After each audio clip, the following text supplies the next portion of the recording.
communities and hold the Met Police to account? Thanks.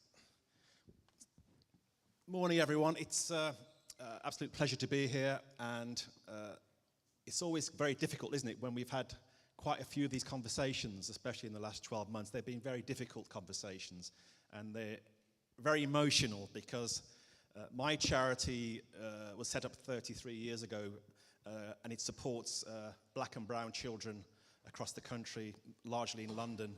And we have a volunteer of black men, black women and Asian women who go into schools and inspire our children to do well at school, to come out of school and hopefully get a good job. London is a place where if you're a young black male, you're up to 3 times more likely to be unemployed than a white young male, irrespective of your qualifications. At the same time, you're probably 9 times more likely to be stopped and searched as a young black male compared to young white men.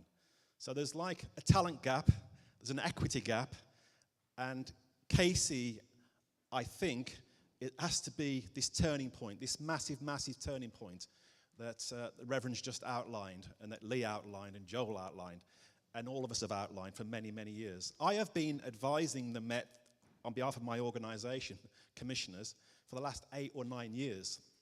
I recommended back then that they had a black woman diversity director.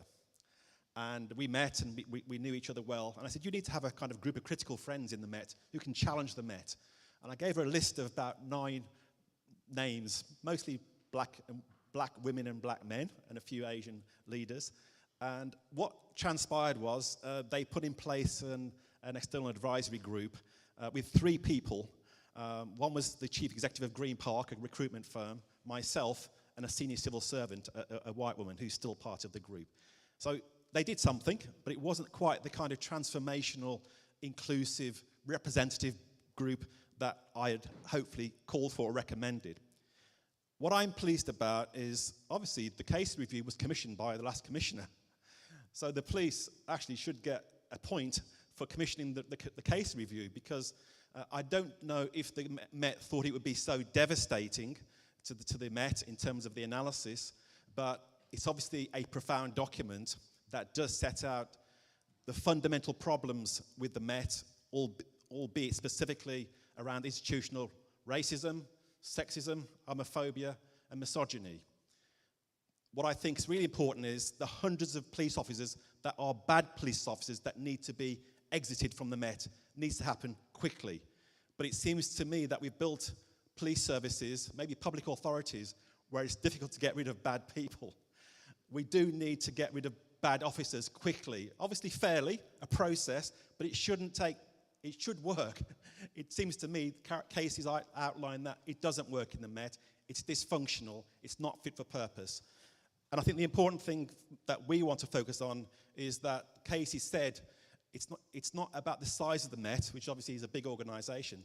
It's the inadequate management of the Met that needs to be put right. So we have got a new commissioner. The mayor's obviously bearing down in London, and APA is not just about London, as Lee has outlined. It's about other cities where our black communities are, and we're trying to find better ways of making the police accountable to black communities. So we're very practical as a charity. We like to try and do things, as do some of you I can see Sheldon here, who does a lot of frontline work on gangs and makes a real difference, like many of the other frontline black organisations in London and across the country. So for us, it is about accountability. This initiative needs £3 to £4 million. Otherwise, we're just going to be talking forever and not doing anything. We need to invest in communities and black organisations and young people and women and all of it to make sure they can contribute. Because what does accountability really mean to us? And maybe today is the start of that discussion. We can practically set out what it means. We think we've got an idea, and just to say, we've got experience. We're not all experts on policing. We're all putting our contribution in, but we need everyone to contribute, because I'm not a young person on the street being stopped every other day. We need their perspective. I'm not in custody. We have about 500 children in custody in this country. 31% are black children. 31% of children on remand are black children. They're only 4% of the population of that age range. 70% of those children in custody on remand, do not get a sentence, a custodial sentence. So they've been in custody, you could argue, wrongly for however long period of time. And they are children, and our children. So we want a justice system from ARE that is fit for purpose in the youth justice system, policing, the courts, the prison service, all of it. So there's a big job to do, and we are starting with the police in England and Wales, but it does need investment, and I would urge any funders to look at proper investment to make a real difference, because it's about sustaining accountability and transparency. There are some good people in the Met now who want to try and take a different approach, reform the Met, and we've just got to buy in and make sure that they deliver on their words, on all these good reports they're putting out. There's lots of good words, there's commitments, but they've got to be delivered on. So thank you. Thank you, Jeremy. Big round of applause, please, for Jeremy. So, our next speaker, we did actually invite Sir Mark Rowley to attend today's event. Sadly, he wasn't available. However, we have got one of his most distinguished members of his senior team, Louisa Rolfe. Now, Louisa is the lead for frontline policing within the Met. She's previously been the lead for domestic abuse within the National Police Chief Council. So, can we give Louisa a huge round of applause? Just to set some context, we've heard a lot today about the Met's new turnaround plan. It's a new Met for London, I believe is the name. It's got £366 million attached to it. It wants to focus on using anti-terrorist approaches to address violence against women and girls, but also it wants to increase the emphasis on neighbourhood policing and rebuild trust with not just black communities, but all communities. I think just from my position as a co-chair today, I wanted to sort of take this opportunity really, Louisa, to ask you about, what do you think to all the comments that have been made today about the Met needs to accept it's publicly, institutionally racist in order to start a new relationship with black communities? And secondly, do you think you can rebuild trust so that black communities can genuinely trust you again? Thank you. Thank you so much for the opportunity to come and speak today, but thank you. It gives me hope, real hope being here, hearing about your commitment and your determination to improve policing for communities in London, but it also makes me incredibly sad that this has been so difficult for so long. Baroness Casey's report was really powerful because it gave voice to people that we had not heard or listened to enough. And those were our communities in London, but also people within the Met who knew that we were getting it wrong and cared so passionately about us getting it right. So it's a really powerful report. And coming to the point about institutional, so we fully accept Baroness Casey's findings. We absolutely accept her diagnosis of the Met and our failings. Our choice about not using the word institutional is because it means so many different things to so many different people.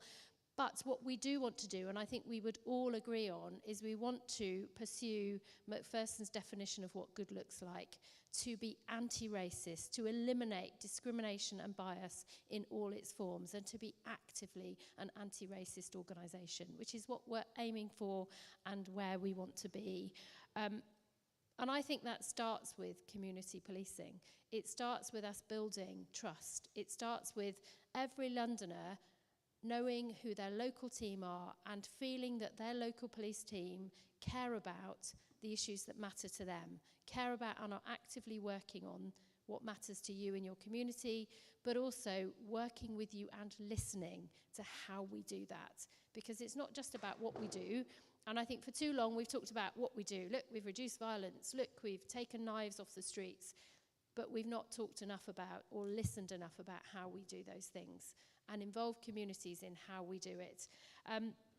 You'll have seen the plan, hopefully you've seen the plan, A New Met for London, that talks about investing more officers in local policing. Not just police officers, but police community support officers, people whose job is to build relationships, to listen, to build trust. But I want every officer to see as the most important thing they do is to secure the trust of the community they serve, because policing is about service. It should not be about doing to. It should be about listening and working with communities, because there are not enough of us in the Met to solve every crime without the support of communities. We build trust, we will solve more crime. We build trust, we will understand more about how we better solve crime. And we do it without breaking trust with people that matter an awful lot to us. To get that right, we've got to acknowledge and appreciate lived experience as well. And I think Mina Smallman spoke really powerfully earlier about the impact of generations of, your experience of policing will not just be influenced by what you might see today or see on the news.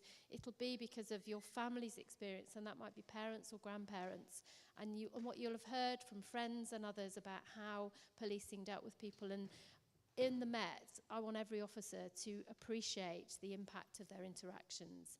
Colleagues here are leading work on stop and search to make it much more based on science, so we can be more focused on how we use that tool, which can be an effective tool, but less about volume, more about how do we really identify the people that we can use stop and search effectively with, but then talk about the way that we do it with respect, with understanding of the impact, and acknowledgement if we've got it wrong, that we say, we thought we were stopping you for this reason, but we might have got that wrong, and we are sorry, but acknowledging the impact as well. Better solving crime. I think I talked about, we can build trust through listening to communities and working with them to develop trust and focus on what matters to them. But also, I want every Londoner to know if they're a victim of crime, that when they call the Met, they'll get a good response. That not just a polite response, but we'll do everything we can to solve that crime. We might not always solve it, but you have a sense that if your car's stolen, your house is burgled, your phone is taken from you, that we are doing what we can to solve that crime, so that you feel that we are making progress in solving crime. You'll have seen some of the headlines on the new Met for London being about our response to violence against women and girls, and how we, a big part of that is listening to the many brilliant charities, the buy and fall services across London who work with victims every day, but also understand how we can do this better, so much better, but also using our data effectively. You might have heard the Commissioner talk about the top 100 offenders of violence against women and girls, where we've used information and data that victims have given us about suspects to identify, of the many thousands of suspects reported to us for those offences, can we identify those who we think might cause the most harm and prioritise our activity to take them off the streets, to secure justice for victims. And then, at the heart of what we've got to do is about us recognising, accepting the bias and disproportionality, whether that's systemic in the way that we deliver policing or whether that's about individual, and we fully accept and acknowledge that we have had racists, and there will still be racists within our organisation that we must identify and root out, and there must be no place for racism or bias or discrimination of any form within the Met. We've got to work hard at doing that. Some of that will be about us ensuring we've got the right powers to remove people quickly from the organisation. Some of it will be about us never letting them in through having good processes of vetting and recruitment. Some of it will be about good leadership and supporting leaders who challenge bad behaviour, and supporting our people to identify this, to call it out, and to do something about it quickly and robustly. So I've covered quite a lot there, but I'm so pleased to be here. I'm really, really grateful for your determination to improve policing, and I hope that we can listen to you more, to hear what you have to say, and to work with you in delivering better policing for London. Thank you. Thank you, Louisa. Can we have a round of applause for Louisa? I don't know about you, Louisa, but I felt really close to you actually acknowledging institutional racism then, because you said you want to be anti-racist as a police force and that you accept Macpherson's definition. So for me, that is accepting institutional racism. And I know this is not a play on words, but I actually think you genuinely believe that you are and that you need to move forward. And I do urge you to speak to your boss and get him to come to these sort of events, or to publicly accept that institutional racism is a major factor within the police, and then we can all move forward, because it seemed to me the words you were choosing today were very much in line with Macpherson's definition. And I'll just read that definition just for clarity. Institutional racism is the collective failure of an organisation to provide an appropriate and professional service to people because of their colour, culture, or ethnic origin. It can be seen or detected in processes, attitudes, and behaviour which amount to discrimination through unwitting prejudice, ignorance, thoughtlessness, and racial stereotyping. So, you want me to say it again? Institutional racism is the collective failure of an organisation to provide an appropriate and professional service to people because of their colour, culture, or ethnic origin. It can be seen or detected in processes, attitudes, and behaviour which amount to discrimination through unwitting prejudice, ignorance, thoughtlessness, and racial stereotyping. I think we're getting there. I think we're close. We've been there for decades. So I think part of what the APA is very committed to doing in consultation with the Met and other police forces is to actually embark on a proper truth and reconciliation process to undo those historic harms and current discrimination. And hopefully, Louisa, you and colleagues will hear and feel that within this room that you have the opportunity to do things radically different from all the sort of initiatives and things that have gone in the past. So I'm sure some of you will have some questions for Louisa, Jeremy, and Andy, those who have also spoken, but we've got some other guests. I'd like to now introduce Councillor Jackie Dyer, who's the Deputy Leader of Lambeth Council. She's also the Chair of Black Thrive Global. And Jackie, Black Thrive Global, you've been commissioned or were commissioned by the Mayor's Office Policing and Crime to talk to communities about the Mayor's plan for trust and confidence in policing. And it'd be really good to hear what the communities have been telling you and your colleagues, and also your thoughts on Casey and perhaps what Louise has just outlined in terms of the police's new plan. So over to you, Councillor Dyer. Can we give Councillor Dyer a big round of applause, please? Hello, and it's great to see everybody in the room. Some faces I actually really recognise, so it's great, and some faces I don't. But I'm really happy that people are here, demonstrating the commitment in this moment for wanting to get things right for black people who are experiencing racialised policing.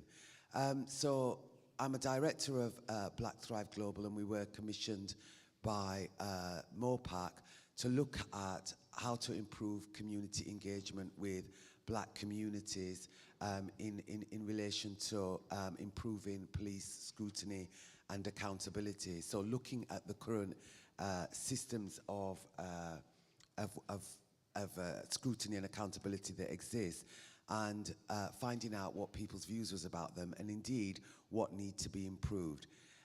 As you'll all be aware, wherever you're located, particularly as somebody who's Black African and Black Caribbean, when you look across London, many of the communities really are so mistrustful and disappointed, and don't really have a sense of hope that things can get better after being so bad for so many years. A police force that is kind of racism denial, actually, and resistant to change. And the only way to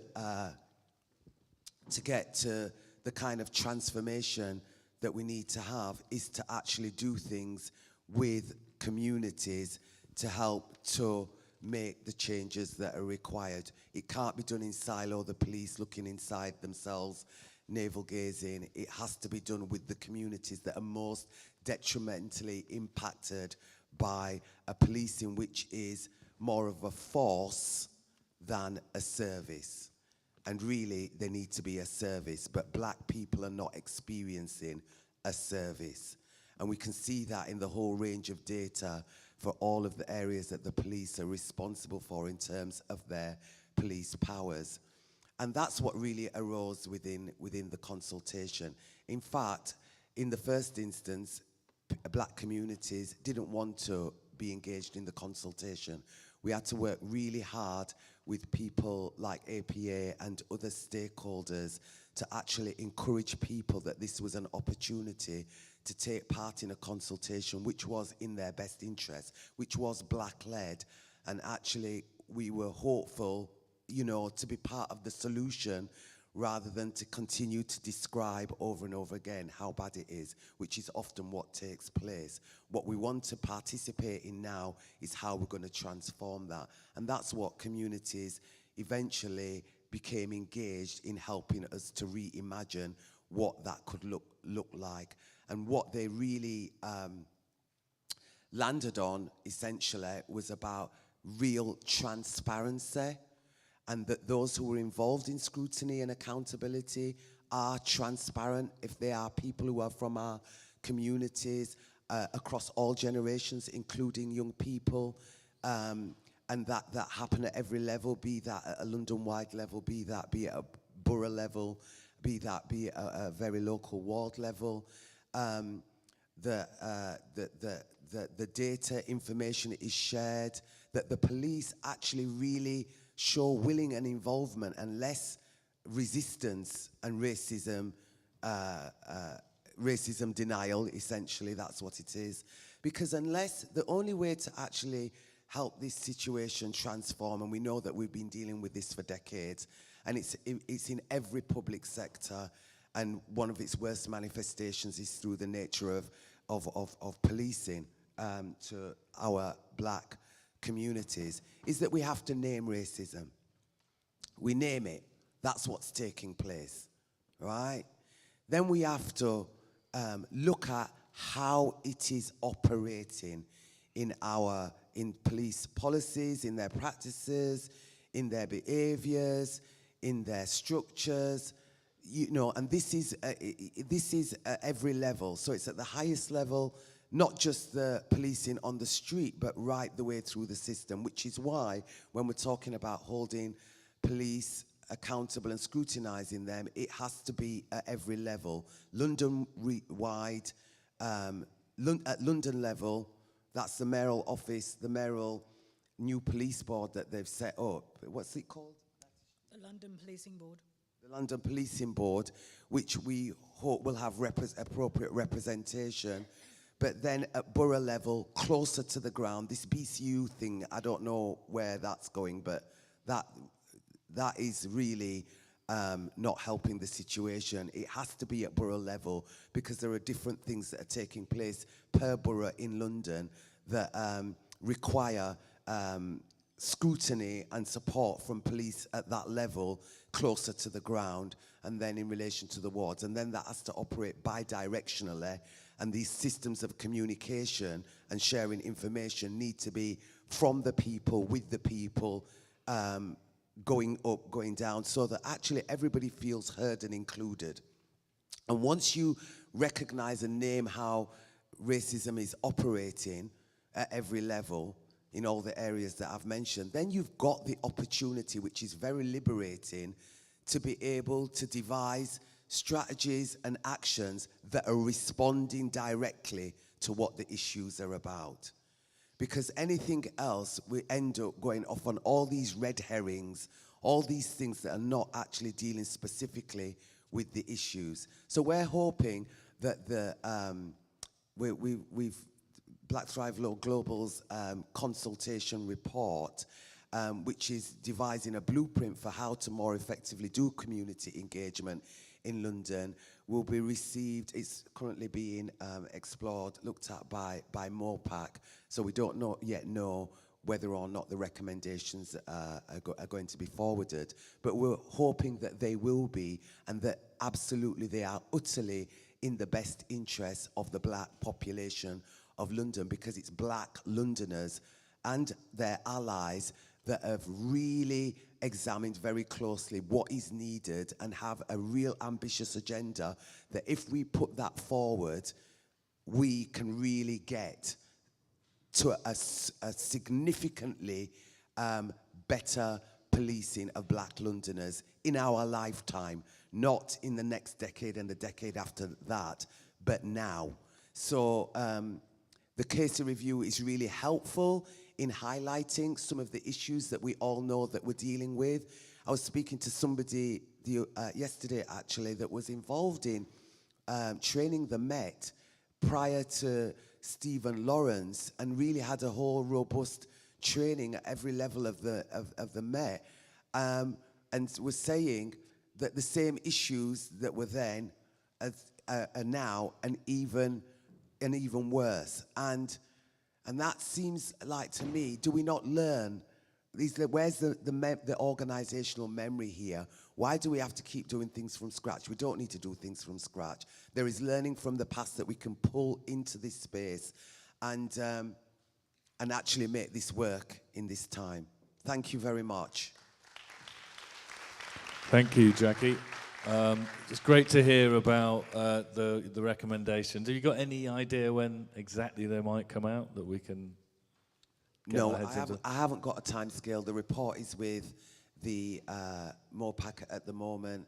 And because of I have to say that the consultation and co-creating, because we work very much with a group of stakeholders, black stakeholders, to actually look at developing the recommendations. But it's been delayed. The whole thing was meant to be done within a time frame that would have been right if it was in relation to a Eurocentric population.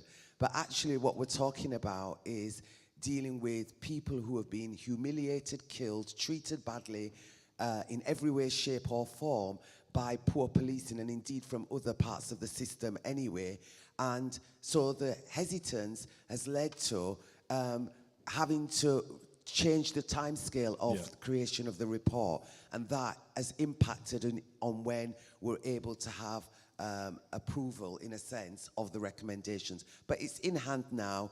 We're just bottoming out what exactly that blueprint needs to look like. Brilliant, Jackie. And big round of applause, Jackie Blackfire Global. And just to remind people that Blackfire Global is one of the sort of key organisations in London that the APA will be working with hand in glove, and will be very much keen to see what these recommendations are, so we can actually use those recommendations to inform how we engage black communities across the country. So thank you, Jackie. It's also a great segue into our next speaker, Natasha Plummer, who's Head of Community Engagement at MOPAC. So she's been working with Black Thrive and other community organisations about what MOPAC's response should be to building trust and confidence. Now, Jackie mentioned briefly there is a new London Policing Board, which will be chaired by Sadiq Khan. I'm sure some of you in the room have been on these strategic boards before. So I'm really keen to hear from you, Natasha, today about what's different about this board, how will it hold the Met accountable in ways that perhaps other structures haven't done, and really to hear about whether or not I think it's a 3-year strategy now on building trust and confidence that came out of MOPAC, whether that's been successful and what you as an organisation are learning from the Casey report and some of the comments that we've heard from panel today. Thank you, Natasha. Thank you, Jake. I'm going to stand up because I can't see the people in the middle of the room over the cameras. Thank you, Jackie, for your comments on some of the work we're doing. I think what I would say is that the Mayor's been really determined to shine a light on some of the culture and performance issues that we see within the Met. And he's been doing that by trying to give voice to communities and their concerns, but also by pressing for things like the Casey Review and for greater transparency around the work that the Met has been doing. And he accepts the Casey Review in its entirety.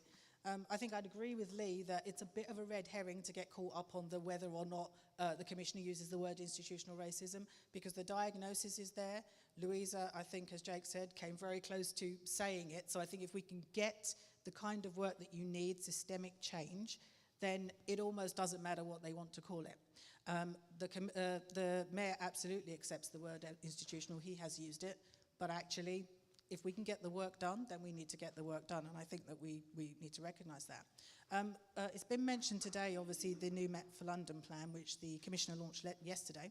And that's about putting the Met on a kind of footing for greater systemic change and reform, which I think is really important for the Commissioner to set out his stall in terms of what he's committing to do over the next 2 years. And I think that they won't be able to do that work alone. And it's really important that communities are able to organise so that they can actually be part of that process, setting up what they want, setting out their stall for what they want in terms of change, and also pressing for the kinds of changes that they want. And I think that we need to have that work right across the criminal justice system, actually, and not just in policing, but we start here with policing today because that's the work that we're doing. But change is difficult for everyone, and even more so for an organisation the size of the Met, which, you know, is one of the largest employers in London.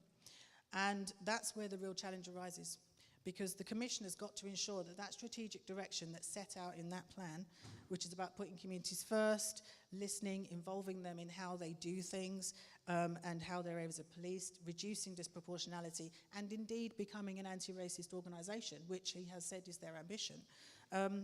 That has to translate into everything that the Met does and at every level of the organisation, which, you know, was your point, Jackie, about, you know, it operating at the London level, what happens locally, what happens on the ground. It all has to connect up. And I think we will need to see that change, obviously, over quite a long period of time, at least 2 years for the plan. But I think Casey talked about having a review at 2 and then again at 5 years, so that we can see that change is happening and that it is actually sustainable. Which I think is the other important thing here, because I think it was Lee who mentioned, you know, how policing is kind of like a roller coaster. You achieve change, then you have a dip. You achieve change, then you have another dip. And it's about how we maintain changes sustainably over a period of time. So there has to be some internal rigour around that, what the Met are doing, how they're doing it, and who they are doing that work with. But we also need external accountability, critical friendship, and challenge to achieve lasting change, which I think is a lot of what the APA is about. It's about providing those frameworks for communities to be providing that external accountability, being critical friends, but yes, being also critical when you need to be, and actually holding feet to the fire. And this has been and will continue to be hard work. We know that. This is not easy work for anybody in this work. And Casey's amplified what communities have been saying for some time and what they've been experiencing. You know, that institutional racism, misogyny, homophobia, and ableism exist within the Met, and, you know, we must accept that.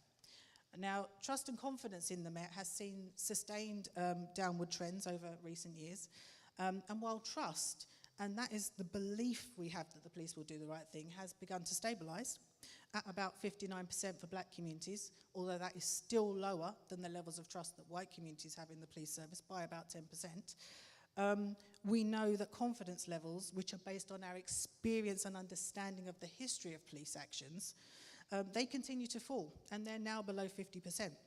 And this can be seen amongst those who would tend to have even the higher levels of confidence. So both white Londoners and actually older people, for example, who have tended to have higher levels of trust, now also have lower levels of trust.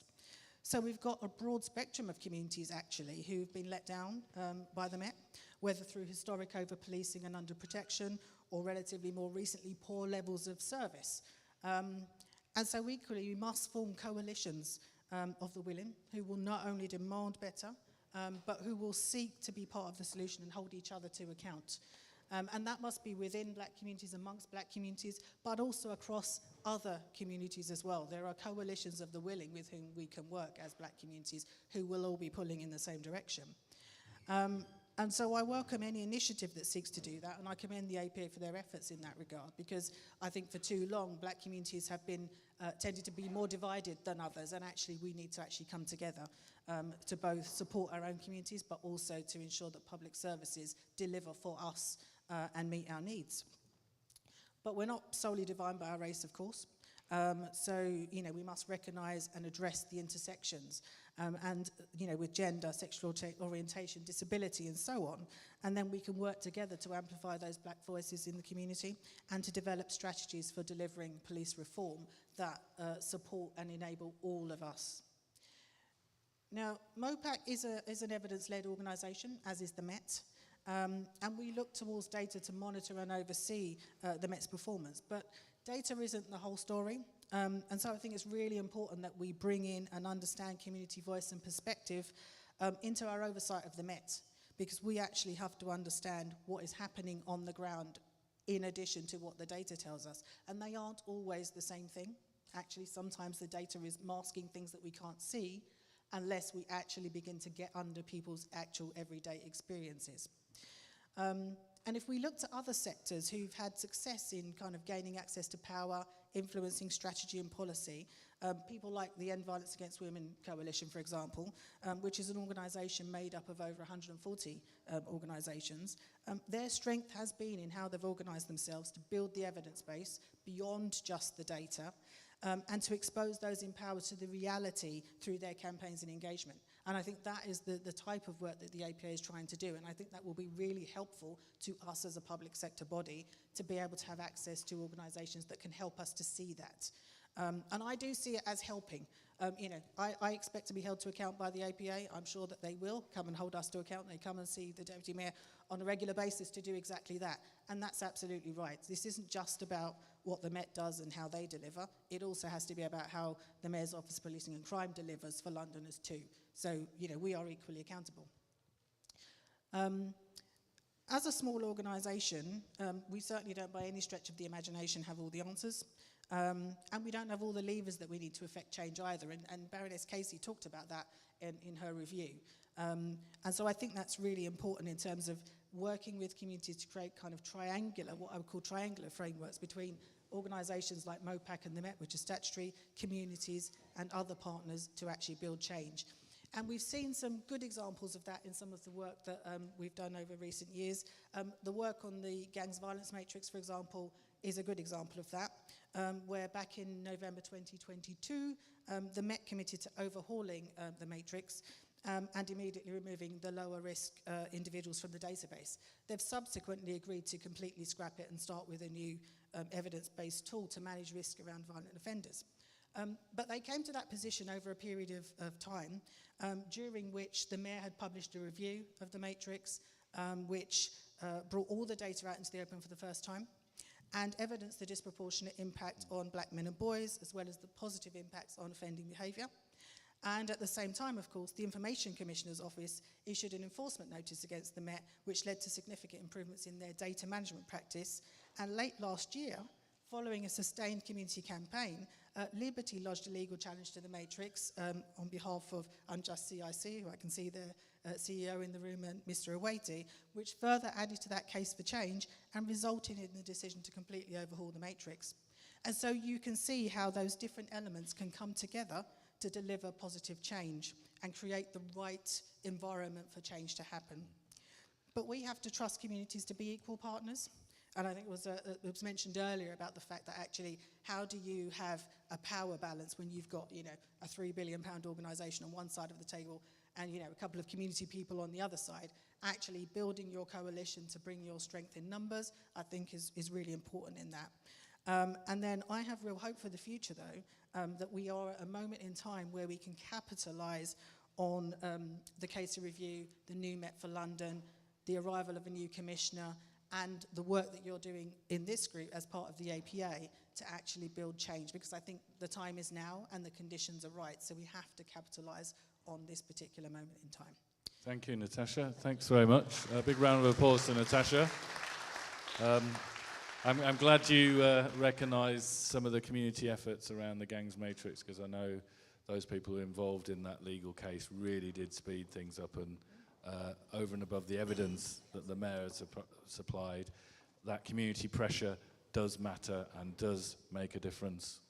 So we're going to come to our last panellists, and Lester, I'm going to ask you, if at all possible, to be reasonably short with your words, because we do want to open up to the floor, because I know there'll be lots of people in the room who will have some very pointed questions of the panel. So Lester, you're the editor of The Voice, our biggest black newspaper. Has got a long history, if you could stand away from the speaker, got a long history of talking about the issues that we've heard about today. So Lester, really interested particularly in your paper's view on the Casey report and what you think will genuinely rebuild trust with black communities. Thank you. Well, thank you for inviting me, and it's great to be here with you. The Voice is very proud to support the Alliance for Police Accountability. And everyone here is going to be playing such a crucial role when it comes to that whole concept of police accountability. So everyone definitely has a part to play. I wanted to start really with the whole concept of accountability, because I welcome the policing board, which is being set up. But I am worried that the consultation will be not necessarily on the community's terms, and we need to make sure that that's the case, that the Alliance for Police Accountability and everyone in the community and everyone here is not just simply an external partner to be occasionally consulted, but is actually in control to a large degree about how that consultation takes place. It's been a while since we've had the Metropolitan Police Authority, which was abolished by Boris Johnson, and within that there's a big vacuum. So I really hope that the Alliance of Police Accountability can play a leading role in determining the kind of questions that are asked as well, the way that the consultation is taking place.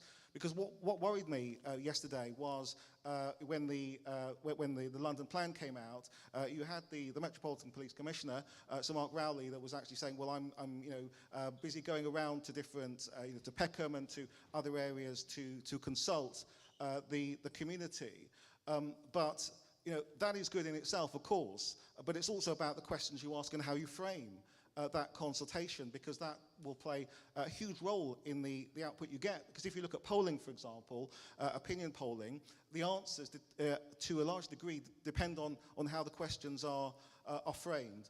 So we need to make sure that the questions are being asked in the right way, and that nothing is off the table as well. Because it was a bit disappointing, to be honest, that there was still an in-principle commitment to stop and search. Whereas actually we need to be looking at the whole thing, not just in terms of how it's carried out, but asking questions which have been, which have remained for decades about whether it's a good thing or not. Now, you might agree that actually it needs to be reformed. You might feel that it needs to be significantly reformed, or we might need a radically new model. Well, actually, I think that is a conversation that actually still needs to take place, and that we shouldn't take anything off the table when it comes to that. I feel that the debate around cannabis has been missing from the report and from the general debate. A large proportion of stops and searches are because police smell cannabis. Sometimes, in many cases, there is no cannabis. They see a black person, and their nose tells them that there's cannabis there, whereas actually there's no cannabis at all. And where there is cannabis, it's often small amounts for personal use. So if we're going to get to a situation which the Commissioner says where, if stop and search is done well, it will halve the murder rate, which I find, an extraordinary statement, then the first thing we've got to do is actually focus stop and search in the right way, and that should start with taking out stops for the smell of cannabis, as policing experts have called for in the past. So I think that's the first thing that needs to happen. And I think that we need to also hold obviously the Commissioner's feet and the Mayor's feet to the fire, which is going to be really important going forward. And I think that, so I'm not going to go on for too long, so I'm going to stop there. But I think that we definitely need to have a real process of accountability that the community is in charge with. Thank you. Thank you, Lester. So, without further ado, we are going to hand it over to you, our audience, both in the room and online. So if you're online, you need to just type your questions into the chat box and we'll get those over to us. So, you've heard from all of our esteemed speakers. Who's going to be the first one with their question? Yeah. My name is Sheldon Thomas. I run a company called... You want me to start? Okay. My name is Sheldon Thomas. I run a company called Gangs Line. For those who don't know, I deal with gangs. I was a former gang member myself for 10 years. One of the things I want to talk about is I don't know how the police are going to make improvements with the relationships that stems back to the 60s when they have black officers within the police force who are being demonized, who are being completely manipulated. They're on disciplinary, they don't leave, they leave in droves, they don't get promoted. Now, one of the things I'm really curious is I don't understand how any organization who wants to build a relationship with the black community but cannot even keep the black officers they have and treat them with any form of dignity. I was the first black-led organization to train the police. You might all be shocked, but in 2010, I was the first black-led organization. And from that day until now, I still train police officers. And all I get from black officers, male and female, white women as well, is that they go into the canteen, they hear sexist jokes, they hear racist jokes. And even the women have said to me, how can they make a complaint when the person who is actually making jokes is their superior? And these are the things I am really concerned about. That's the reason why I don't buy into any of what was said here today in terms of relationship. Now, I know some of you are going to be different because some of you have got different experience, but I'm going to speak as a black man who grew up in the 70s. And I'm going to tell you what it was like for me as a black man. And I'm going to tell you why many young black men who joined gangs back then, not today, why they did what they did. 1974. Sheldon, sorry. No, let me finish. 1974. It's okay to finish, but can you just get to your question as well? I will. Thank you. 1974, it was the first time I heard the word gollywog from 2 police officers. I was 9 years old. And then from that day, we have been either chased going to school, chased by the National Front on the way home. What I'm asking, how are you expecting to build a relationship with the black community, especially with black men who have been completely demonized, and yet you don't want to apologize for your past, you don't want to admit to institutional racism, so what the hell do you want to happen? Because I'm not quite sure how you're expecting the black community to always respond to your needs, but you never want to respond to ours. Thank you. Sheldon, brilliant question. And to be really clear, we do want to apologise for our past, and we do accept we've had racists in the Met, and we have racists in the Met, and racism, and we are determined to tackle it. You are absolutely right to call it out. I know, and I have seen examples of what you've described, not just in the Met, but in other forces I've worked in. We have many brilliant black officers within policing, and we have let some of them down, and we've got to put that right. And that starts with, as you've said, leadership. So being really clear that we recruit people based on their values, and we promote people based on their values and how they behave at work.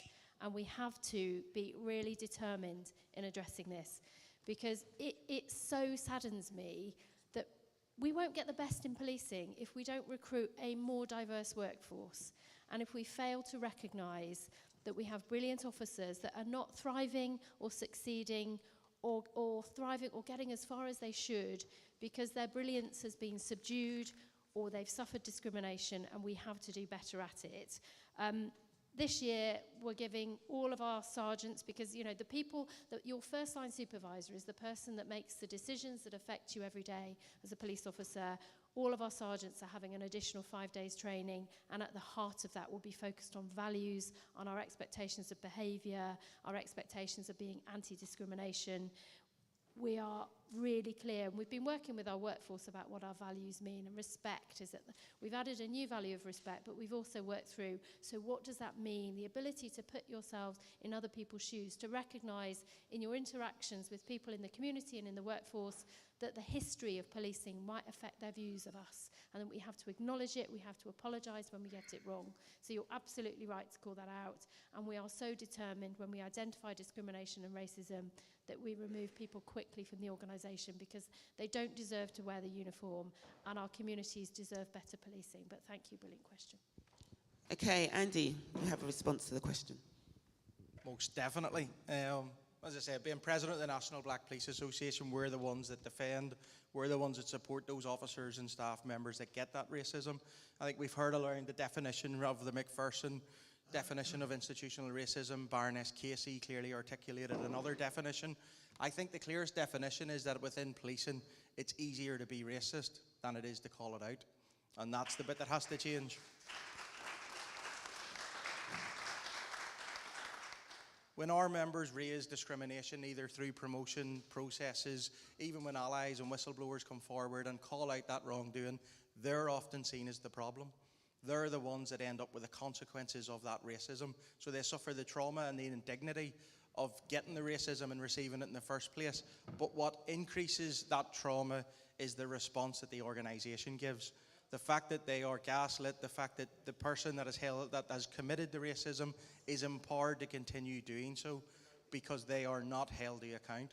And that's often at a more senior level. So this systemic piece that needs to be done, we are getting quite exhausted from trying to call it out from within. You know, I'm president of the National Black Police Association. Charles here is the president of the Metropolitan Black Police Association. And I often feel like I need the Darth Vader music behind me every time I walk into a room with police leaders in it. There is almost a hostile environment at times, and we have tried to change that. We have tried to work with policing to get things right, because we do not stop being community members when we come into policing. And policing cannot increase trust and confidence externally if they do not have it internally, because every single one of our experiences, either positive or negative, either diminishes or enhances the work that police are trying to do, because that experience goes straight back to our community. We're part of the solution. We're part of the potential to come forward through the Alliance for Police Accountability to get this right. But after the McPherson kind of report and the Stephen Lawrence inquiry, the buzzword was diversity and inclusion, and lots of resources were put around that. But as we can see, not an awful lot has changed. Racism in the preceding years has gotten more covert, and policing has got a lot better with their PR, I think, is a lot of the stuff. We have driven racism underground, but it is still there. It is in the systems. It is in the processes. Right now, anti-racism is the buzzword, and I want to make sure that we do not follow the same mistakes. We need long-term change. We need the community and our internal communities as well to work hand in hand with what actually needs to happen, because often policing will see us as disgruntled employees, see us as people that have chips in their shoulder and we're just trying to cause trouble. Community members are often told, you do not know our systems and processes, but working hand in hand, that is a really powerful kind of way of coming forward and challenging, and it allows us to work together to bring that change around. So I'm excited about the Alliance for Police Accountability. I completely get your point around why we need to get the internal environment right, and if we don't get that, we're never going to change anything else. So I'm in the same position as you.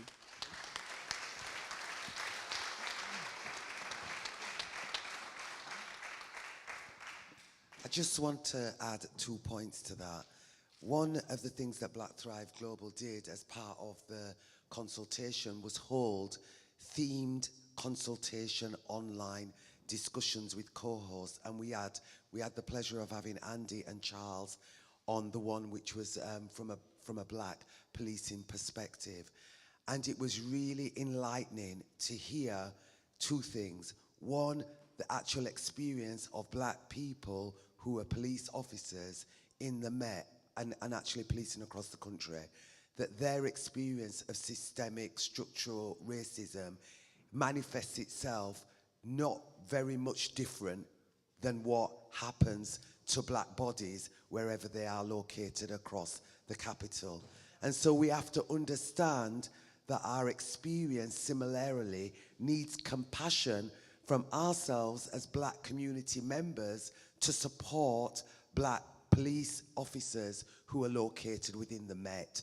And I think that that's one of the things that really surfaced, that in terms of community engagement, how are we ensuring that we work in alignment with black officers to support them, be that at ward level, at borough level, or at London level, that we've got their back in the same way that they've got our backs. And that's what I would like to see emerge in terms of forward thinking and solutions going forward. And that's really what the Met need to hear, that there is an entourage of people who are racialized, who will no longer tolerate the behaviour inside the Met or how that Met is operating with us in our public spaces and our private spaces, we're not going to allow it any longer, and actually working hand in hand in solidarity with all those that know that it's the right thing to do to get this thing sorted out now and not later, because we're not going through not even another year actually of this mess. Because how can we say that we are in the 21st century and still be regurgitating this very sorry and shameful story? Thank you. So just before we take our next question, I would like to acknowledge that we do have some quite senior black officers in this room. Some are in uniform, some are not quite in uniform. But we have the Borough Commander, Seb, if you'd just like to stand up so everyone can see you. He is newly promoted into the role.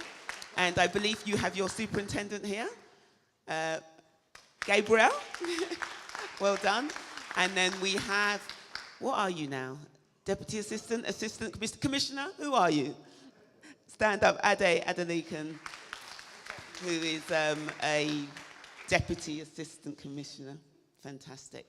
Okay, our next question is going to be from Michael Mansfield. Yeah. I'll stand up because it's a big room. And may I say straight away, thank you very much to the Alliance for bringing together today such an array of talent and expertise. And this is the moment that should strike the heart of everyone. We have an opportunity here to get some answers. Mine is a very focused question. I've got a lot to say about definitions, but I'm not going to waste the time for the Assembly about definitions. Getting straight to the point here. It's an aspect of one of the terms up there, accountability, that hasn't actually been touched upon directly, but it's extremely practical and means a great deal to a large number of people, and that is, how do you bring about actual accountability where there is flawed policing? I give one example, there are plenty of them. Besides the behaviours on the street and everything you've already talked about, it's the question that Doreen's asking, it's the question that Neville's asking, and it's been demonstrated recently by the revelations about the sixth suspect. There was nothing about the Lawrence investigation that had integrity attached to it. At every single level, it failed. Now, the question I pose is, how is it that not a single officer has been disciplined, reprimanded, or it's too late now, 30 years later, and we heard about the decisions recently about a couple of officers. But there are plenty of other examples where a whole police force, in fact, several police forces, not linked to the racist issue, failed dismally, worse, committed a series of really serious assaults on people. That's the miners at Orgreave. Not a single police officer was disciplined in relation to that either. And it's going on now. So the question I've got on the back of all of this, because there are other things happening at the moment which we're all aware of, is what are the methods by which you can monitor police as it happens, investigations as they happen, and take steps to rectify as it happens. In other words, enforcement, because otherwise we're liable to become a talking shop. Natasha, do you want to? Your role being accountability. Thank you. I think that's a really important question. And I think it's interesting because the way in which the regulatory framework works, I think, is actually really opaque for most members of the public. So we start with a problem there. But I also think that it does have gaps in it. And I think that's why it's really important, as I said, about that triangular relationship. We have our role to play, and we do our part. We don't entirely have all the levers that we need to do that well. And there is some work going on, and there has been some lobbying of the government around some more powers around some of that. And the Commissioner also has obviously been talking about wanting more powers to more easily remove officers who have behaved illegally, incorrectly, poorly. So I think there are some challenges there. But I do think it's actually really important that we open up the doors so that actually the public can come into those conversations. I actually think it's important that you have external pressure that says, actually, there's something going on over here. It's almost like a canary in the mine, as it were, that helps us to understand and see what those experiences actually are. I do think that there is an opportunity potentially for communities to be lobbying also with us and the likes of us for more powers, more accountability, and more transparency around some of those things where the legal powers don't exist. And I would welcome, I think, some of the work that the APA, I expect, will do in this area to try and lift the lid on some of those things and apply some pressure. But I think also we have to work within the current climate. I think there is an opportunity now for more of that. The Commissioner, and Louise has talked about it today, has been talking more about how you deal with people who are in wrongdoing and actually having concerns about the amount of officers that he has within the service that he hasn't been able to get rid of because the powers don't allow it, and I think the conditions are right for that. And more people are being exited from the organisation currently at a sort of more accelerated pace as we see. But I do think there's definitely more challenges in that space. The London Policing Board, I think, gives us some opportunity to understand the sort of bigger picture issues around that, but it doesn't deal with the sort of more individual issues that you're talking about. And I think one of the things that we need the public to do, and this will be challenging because, the system isn't perfect, but actually we need more people to be complaining and bringing forward complaints and concerns when things are happening, because without that, you don't see that the problem is there necessarily. And so I think that is a challenge, but it will challenge people because the complaint system is so also opaque, difficult, takes a long time. But you have to have pressure, I think, from all sides if you want to affect change. Thanks, Natasha. I think the pressure is all around. I think, with due respect, I think Michael's particularly interested in the processes within the Met itself. So, Louise, I'm not sure if you could respond to that because he was very specific about his request. Yes, and I think what strikes me, particularly with the examples you gave, is justice delayed is justice denied, isn't it? When you think back, the longer we take to find out what really happened in an investigation, and I've got in my mind, the recent revelations around the Lawrence investigation, but also the Daniel Morgan public inquiry, very historic investigations that it's taken an incredible time to get to what might have happened in those cases. So we need to be swift, we need to be timely, and we need to be more open at the time things happen. These days, of course, officers, they all have body-worn video. There's a lot of data and technology that gives us a lot more information about officers' every move. Back in the days of those investigations, many things would have been kept on paper and paper records. I think, you'll have heard recent revelations about things being lost. It's much easier for us now to swiftly identify where things have gone wrong. But also, I think there are simple mechanisms we should be routinely putting in place that make a difference. So where it works well, so things like stop and search encounters, where we run community-led scrutiny panels, where community members get to view stop and search encounters, officers' body-worn video, and where they identify either a breach of the law or guidance or just poor behaviour by officers, that feedback is given swiftly and misconduct is dealt with swiftly.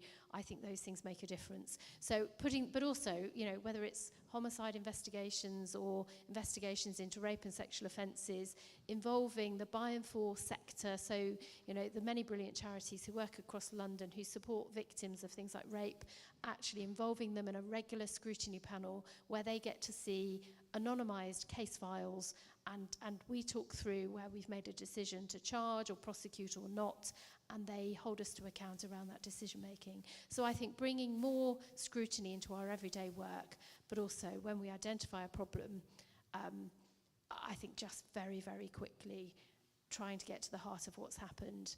And I think, we all know that when lawyers become involved, things take longer. So being bolder about things like mediation, processes of reconciliation, openness, and working through issues quickly.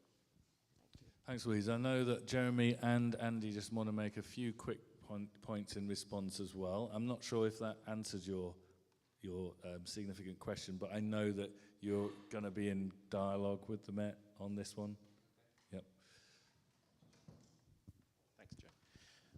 I think Selden's question and Michael's, for me, go to the roots of the challenge. The APA can do many things, but it can't do everything. Accountability must start at every level. I think Casey pointed out, and she was surprised at the lack of accountability at the local level. That means Lambeth Council, Croydon Council, Westminster, all councils, they also need to look at their accountability locally and how they hold the police accountable in these boroughs, because that's really, really important. It's not just the Met that's got to change, the whole system needs to change and step up. How are we going to evidence that the Met has changed institutionally, its culture? What is the evidence? More black officers staying longer, getting promoted? More bad officers getting exited quickly? That people want to join the Met? You know, the Met is made up mostly of officers not from London. London is 9.6 million people, and we cannot recruit enough officers from London to join the Met. So unless the Met culture changes so that Londoners want to join the Met, that will be a fundamental test. So I think we've got to be very forensic about what we see as real measures of change in the Met. You may have your own views about those indicators as well, but the Met and the Mayor are working to plans. They've published their plans now. The local authorities, the elected leaders, and obviously the communities need to know what's in those plans and hold them to account to deliver them. But you will have your own assessment of culture change. How do you change the culture of an institutionally racist organisation? Which is why I think we should scrap the gangs violence matrix. We're over-policed, we've got an institutionally racist police force, and we've got a gangs violence matrix of which 80% are young black people. How can that be a fair and equitable system? We need to start from fresh with all of these systems and enforcement to make sure they work equitably for all Londoners and not just some Londoners. So I'd be great to hear what you believe are the measures for change. How do you know that you've gone from being institutionally racist to inclusive and equitable? What are the things that need to happen? I'll just take 2 seconds. It's, for me, I think whenever we mark our own homework, it leaves us open to that bias to protecting people that we know in the organisation. And I think policing at times are more worried about their reputation than they are about finding wrongdoing and holding people to account, particularly at that middle level within the organisation. I think one of the biggest things that could change is to take misconduct completely out of the police's hands, like we had to for public complaints. I think that would hold people to account.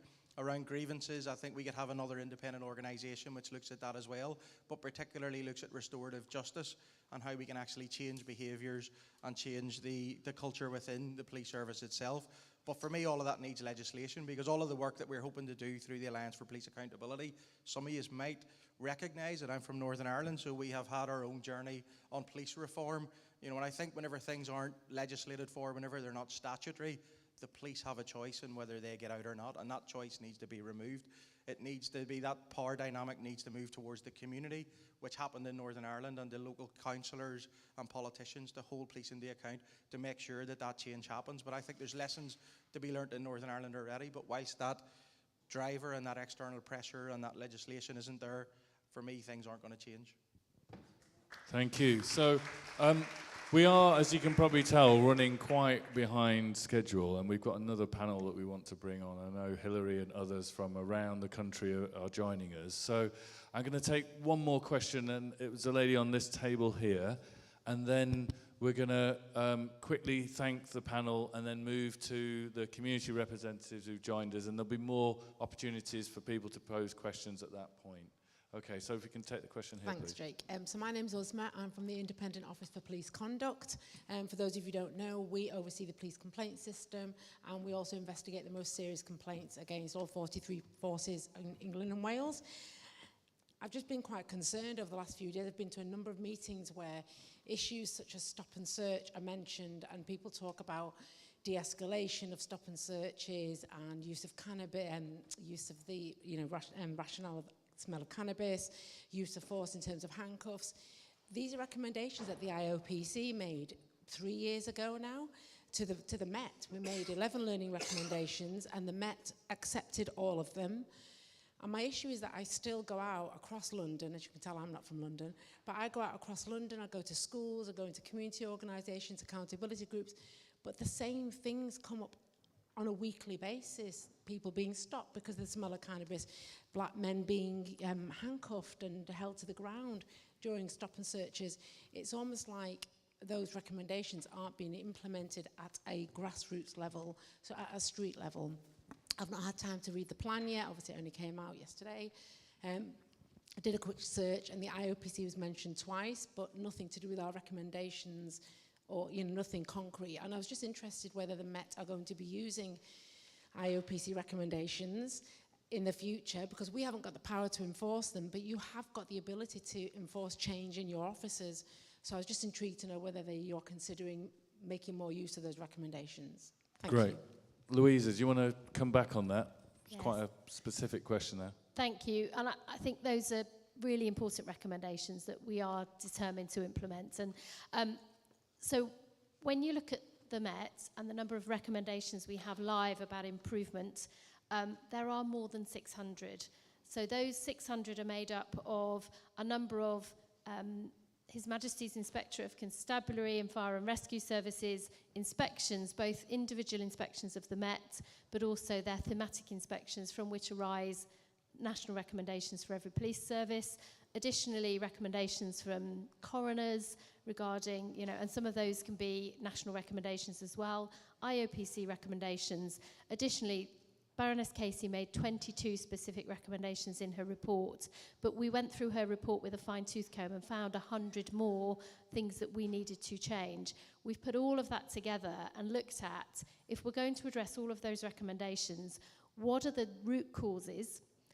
Because if you just develop, I think what we recognise, what we've always done in the past is had a checklist of tick, tick, tick, we've done that, we've sent guidance to officers about not handcuffing routinely with stop and search, not stop searching on the smell of cannabis, but we found it hasn't delivered the sustainable change because we need to target the behaviour, we need to target leadership, we need to target the system and process.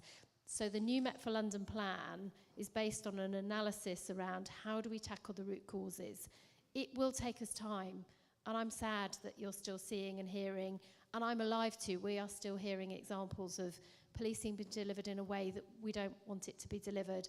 But that's why we're looking at how do we, through those first-line supervisors, every sergeant in the Met, having 5 additional days of training this year, about our expectations, because those are the people who are going to make the biggest difference on the ground for officers. So I'm hopeful you will see change. But please, please, get in touch with me if you're continuously hearing this, because we've got a lot of work to do. We know we've got a mountain to climb, but we are determined to make a difference, and your recommendations won't be lost. We've worked really hard to identify how do we make a different, lasting change and really sustain that change. But thank you. Thank you, Louisa. So there's a direct opportunity there for the IOPC to talk directly to you, Louisa, yeah? So I neglected to invite one of another guest to make a short statement. You're the Chief Exec of Unjust, I believe. Am I? You're speaking, sorry. No, my name is Gary Green. I'm a criminal barrister at King's Counsel at Doughty Street Chambers, and really I just want to ask a question more than making a statement. I mean, it's 2 quick questions, really. Number one, I've heard across the board it being suggested that it doesn't matter if you identify institutional racism as such. My question is to who? Who doesn't it matter?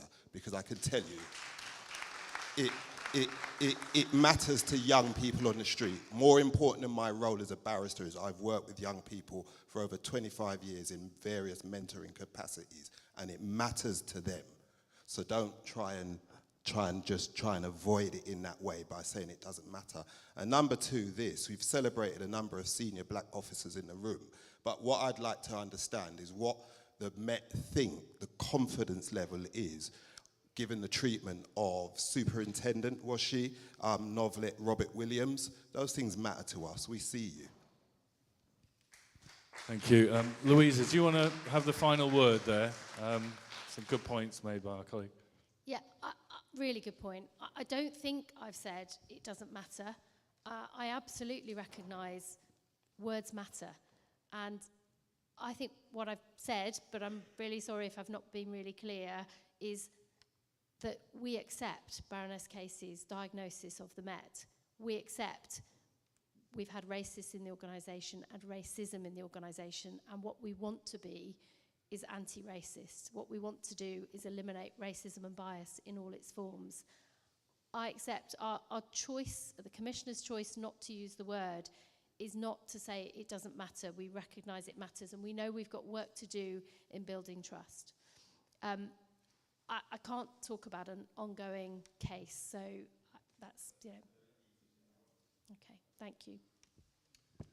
Okay, look, we've had a really useful and I think quite in-depth conversation as a panel. I'd like to ask you, the audience, to once again give them a big round of applause. Jeremy Crook, Action for Race Equality, Louisa Rolfe, Assistant Commissioner, Andy George, Black Police Association, Natasha Plummer, MOPAC, Jackie Dyers, Lefters, and Lester Holloway. So we're just going to take a short pause as we get the next panel ready. So if you do need to take a comfort break, now would be a time. We also want to just get a quick photo of the panel. I know some of you got to run off. So please take a 5-minute comfort break, back to your tables, and then we'll join with the next panel.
quick as possible so we can start this next session. Grab a seat, Tom. So, as I said earlier, we've got a fantastic panel, some of whom have travelled a long way to join us today. Going to introduce them shortly. This is an opportunity to hear who the APA is working with. If I can have quiet, please. Please take it, grab a seat. We want to introduce some fine guests now. So any conversations, if you could stop so we can move on to this next session. Quiet, please. So, as I said, the APA, in order to succeed... Quiet, please. Please. Come on. Shh. You can catch up at lunch. Thank you. Thank you. So, as I said, the APA is a national initiative, and it will only succeed if it works with black leaders, individuals, community organisations up and down the country. So we are blessed to have some of those people who've come, some of them have come a long way for today's session. So I'm going to quickly introduce the panels by name, but when they speak about the work that they've been doing in their local area, they can tell you a bit more about themselves and the work they do. So on my far left, we are blessed to have Hilary Brown, who is the chair of Bute Town Community Organisation based in Cardiff. Can we give Hilary a massive round of applause?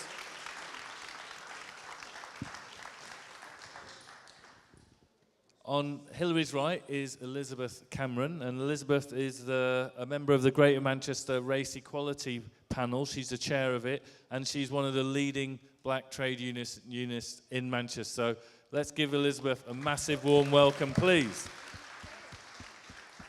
And on my right, your left, is Tyrell Davis. Dolin, is that how I put it? Yeah, got it right. And Tyrell is one of the finest young speakers I've had the pleasure of meeting. He's the co-chair of something called the Hope Collective, and I'm sure Tyrell will want to tell you a bit more about that. He's one of our next generation, basically. Tyrell we'll be passing the baton on to Tyrell and some of his colleagues, so he's going to say more about the work that he's been doing with young people. So, can I go back now to Hilary? I know that Chantel Lunt from Black Lives Matter Merseyside is on her way, so she should arrive at any minute. But I'm going to invite Hilary now to say more about the work you do in Cardiff, and also how you want to work, or what do you think of the concept of the Alliance for Police Accountability? Thank you. Over to you. Thank you. So my name is Hilary Brown, and I'm going to stand in the middle. Mics in front of speakers never work.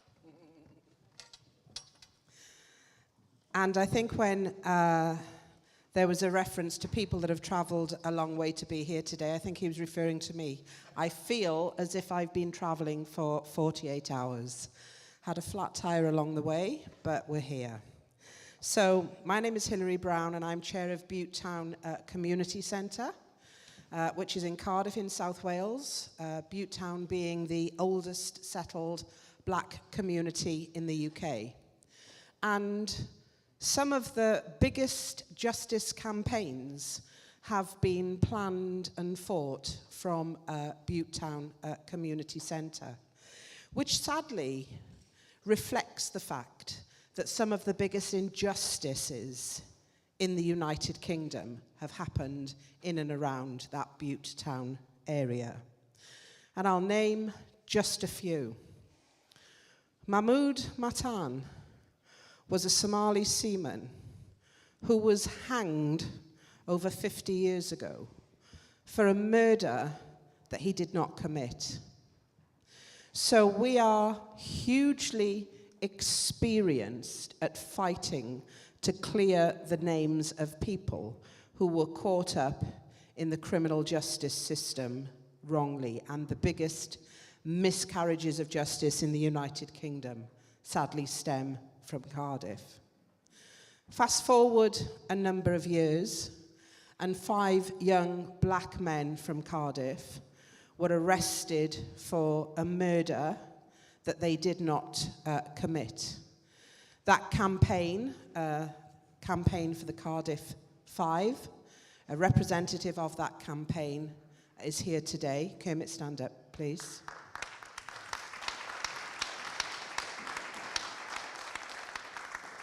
And for those of you that are not familiar with that dreadful miscarriage of justice, which has been named by many media houses around the world as the UK's biggest miscarriage of justice. So 5 men arrested for the murder of a young female, and after a trial that lasted over 2 years, 2 were found not guilty and 3 were convicted.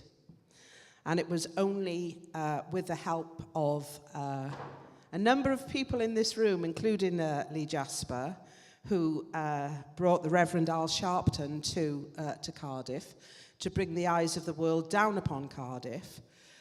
We fought a vigorous campaign to clear the name of the 3 boys who had been convicted, and those convictions were finally overturned. Many years later, although the convictions have been overturned, there is now a justice campaign still seeking justice for those 3 young men.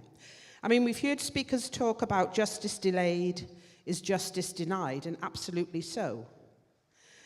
But in light of this particular campaign, it was justice that was diverted deliberately. And in my mind, that's perverting the course of justice, which is a criminal offence. And yet no police officers from South Wales Police have been held to account for that terrible miscarriage of justice. Fast forward a number of years and we have the Bute Town 3. 2 young black boys that were the victims of a serious racial attack, who ended up again being arrested by the police and charged with criminal offences. And again, it was only because of the vigorous campaign, and again, Mr. Jasper, you were involved in that. Peter Herbert, you were involved in that. It was only because we in Wales were able to reach up the M4 motorway to our colleagues who stood with us side by side, were we able to ensure that not only that the racists who were the aggressors, who were the criminals, were eventually charged, but the 2 young black boys who were victims, the charges were dropped against them. These injustices still go on. Today we have a young girl, Sianda, stand up.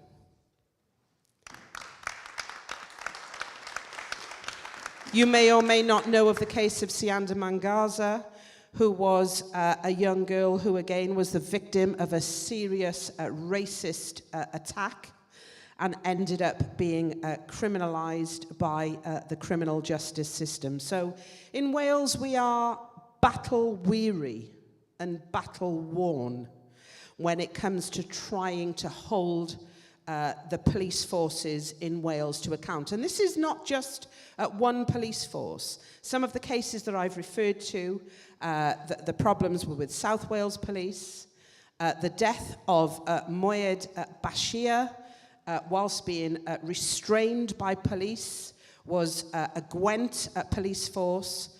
The case of Sianda Mangaza was another police force, Dyfed Powys Police Force in Wales. So that tells you that the problems that we are facing are not isolated incidents. And we know without initiatives and events like this, probably you'll never hear of our plight. We need friends, we need allies, and we need you to stand with us when we now make the demands that we are going to be making on the Welsh Government to hold a Casey-type review of Wales police forces, because the problems do not start and stop with the Met.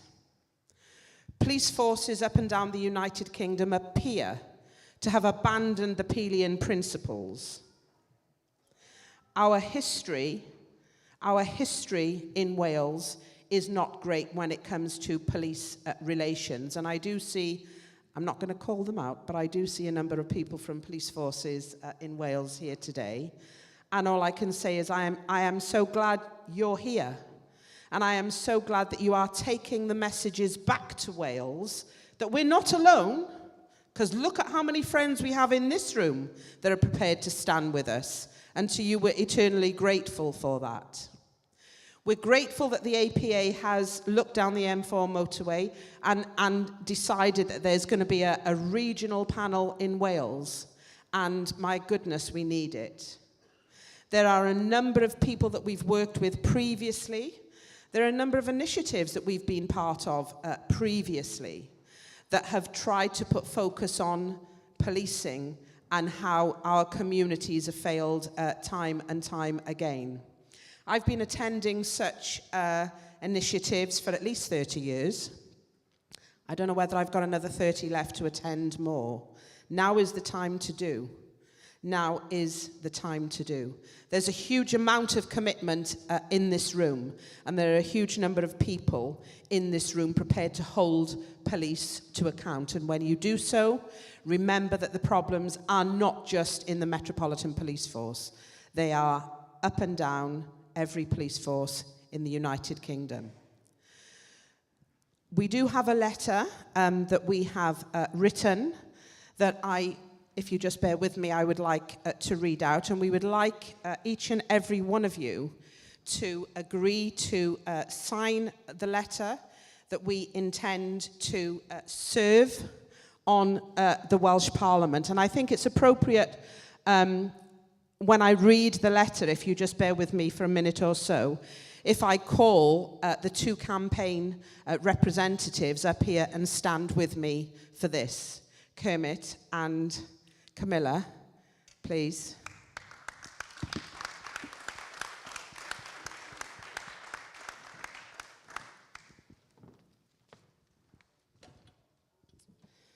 We're going to arrange for everybody to have a copy of this letter as well, so if you could make sure that the organisers have your contact details. So the letter goes like this.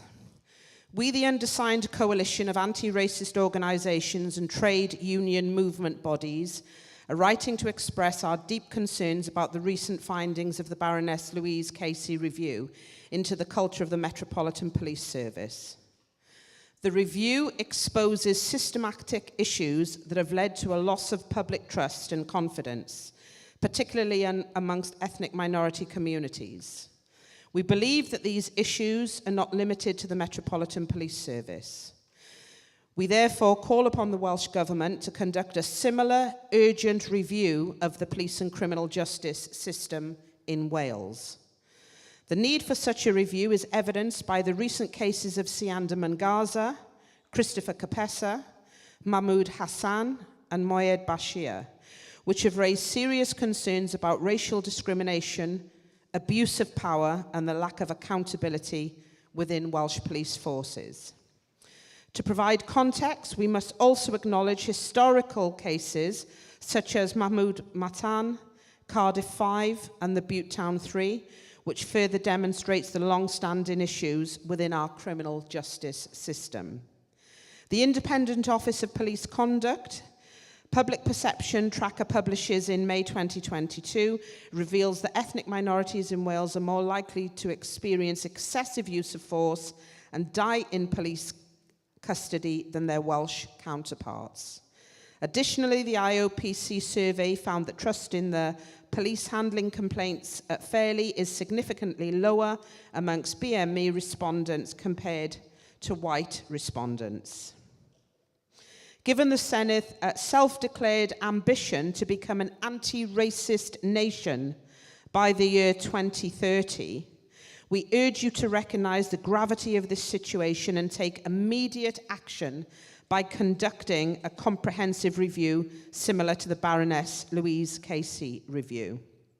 Whilst we recognise that policing is not devolved to Wales, there is a clear interest for the Welsh Government to conduct the inquiry and make recommendations so that the Welsh Police are not undermining the devolved government's ambitions for its anti-racist Wales.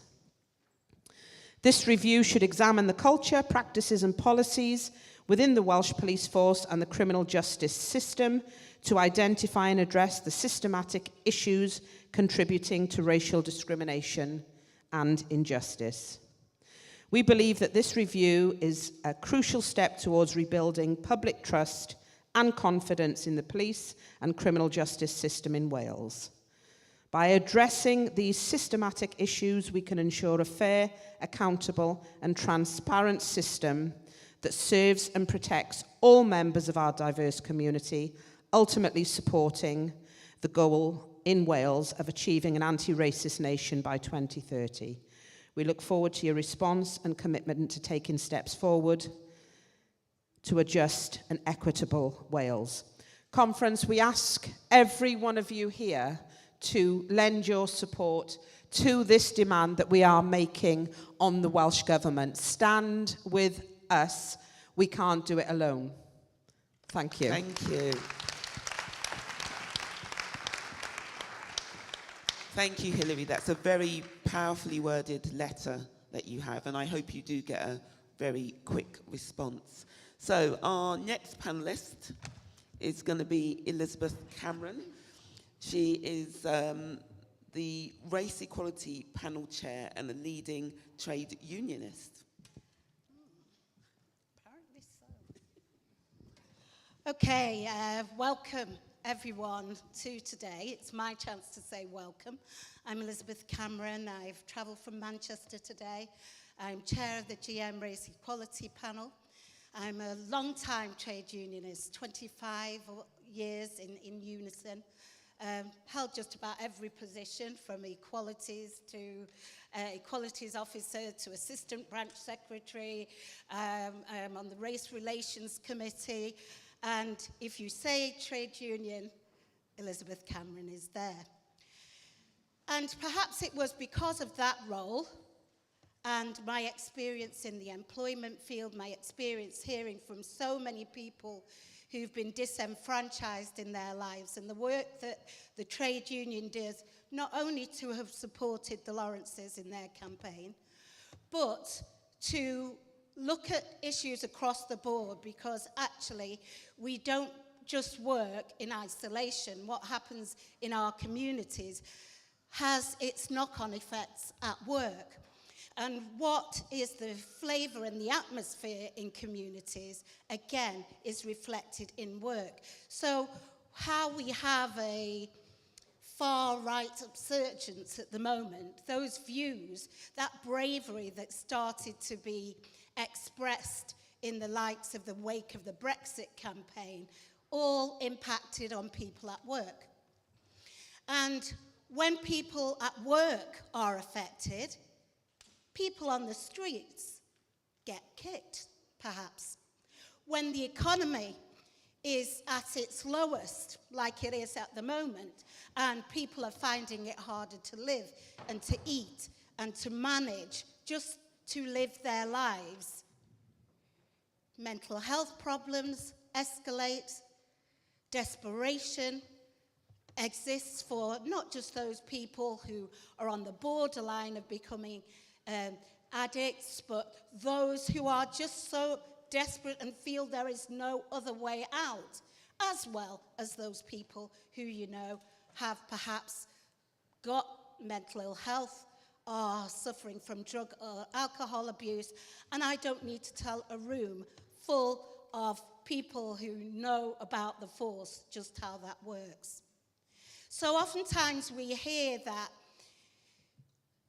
the problem isn't really what's happening within police, the police force as such. It's a wider problem. It's a societal problem, and we should stop looking at our focus that way. So the work of the GM Race Equality Panel, which is one of the equality panels set up by our GM Mayor, Andy Burnham, and he's the deputy at the moment is Kate Green, who is the head of the police as our PCT. And Baroness Hughes is still there, Baroness Beverly Hughes, who preceded the role that Kate now has. We didn't just concentrate on policing. We looked at health and well-being. We looked at employment. We looked at housing. We looked at, yes, policing. We looked at the probation service. We looked at criminal justice. But absolutely second to none, the problems that were happening with policing just shone out. We couldn't almost deal with anything until we tackled that issue. And just because time is as it is, I just feel conscious that there's some things I immediately want to respond to and say. Because, you know, sometimes when you get very passionate about these issues, you don't always get to say everything. But there's some bottom lines. Institutional racism, as a phrase, does matter. Its terminology clearly matters, and that is why people don't want to say it occurs. But let me tell you, the level at which people experience racism, the level of the people that I am representing as I chair that panel, they experience something that is deep and woven within systems, practices, policies, and procedures. So, for my mind, I cannot see what is wrong with a dictionary definition and those harmless words. I'm not quite sure why we have to replace them when all that does is cause serious harm and hurt to not only the people who've been damaged by that system deeply entrenched way of behaving towards some of the members of our community more than others, but it really, really is almost an insult to our experience of life. And it has to stop. Because I don't want to get on a platform like this and talk again about, because I don't just represent the black communities. I'm here primarily to talk about them today. But we also represent Jewish communities, Jewish women who will say, actually, they don't get a fair deal either. They often find their issues brushed under the carpet. And we have to be sure that the treatment that they get is also of the optimum level. So we talk in the round. We didn't think we could find a relationship with GMP two and odd years ago, because we started out with our Chief Constable, Stephen Watson, saying that he couldn't adhere to that phrase, institutional racism. So for us, it's like failing at the first hurdle. If you cannot admit the depth of this problem, then we haven't got a chance in hell, and I'll say that, of solving this. You have to know that this is not, it's not just the fact that we think we know a criminal from the distance of here to there. We've already got the makeup, because that's what I'm talking about in Greater Manchester. Because we have got such disproportion that, and look, trigger responses around taser usage. I know there's officers in the room who'll be able to substantiate all this, but I'm not going to give you all figures. I am not here to promote the Achieving Race Equality report. I'm definitely not. I'm here to say I am here to support the Alliance for Police Accountability. Because for me, that is where hope lies. Giving the power back into our communities to let those people who deal with all that backlash I've talked about, that whole cross-society, deeply entrenched set of problems that policing is just this central part about, because we all want to be safe in our homes. And I'm not about getting rid of the police force. I know they're the first people I will phone if I need to be safe. But people like me aren't safe. Women like me can get dragged on the street, and I have that kind of information on my phone. I am sick of seeing the videos that go viral, of seeing young black men being assumed to be guilty and without a question being answered, of being bundled into vans, of mothers and sisters and family members saying, no, not him. Why? What has he done? This is the common word you hear. I don't want to hear that anymore. What I know, though, is that there is an upsurge of community violence. And so, yeah, I've got an open ear to any initiatives which might help the situation get better. If, as is suggested, and I've seen it suggested, that it's just that there's more of you black people doing the crime, that we're disproportionately 5.7 times more likely to be stopped and searched. 5 times more, thank you, more likely to be tasered. More likely to have 4 times more likely to have a longer sentence for the same crime as our white counterparts. And I am sick and tired, till I'm sick and tired, man.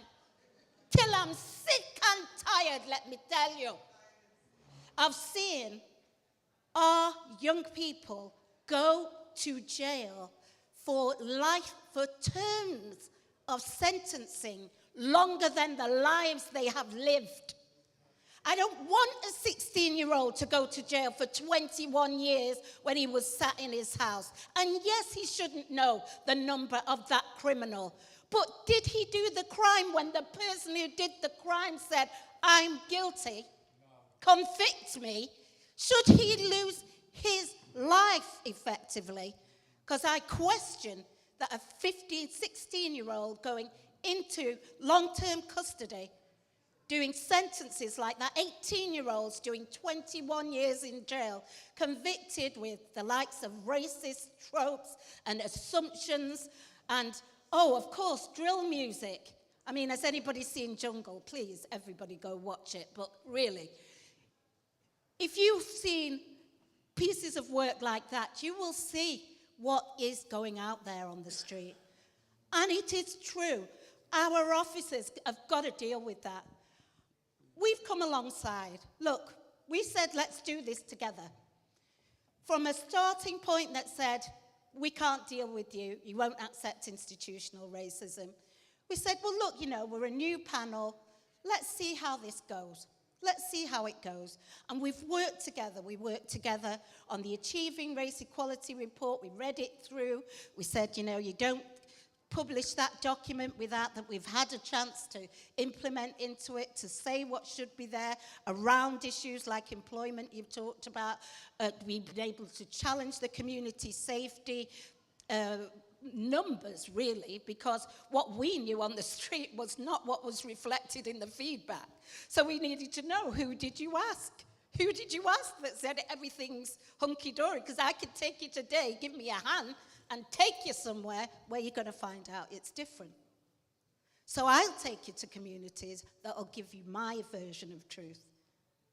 So we have to always question what those systems are about the way we engage with people, because all of that has to be scrutinized, not just for the police, but also who do we assume is going to fill out the questionnaire? The kind of people I'm talking about aren't filling in a questionnaire or coming and sitting down for 3 hours to hear speeches from various people.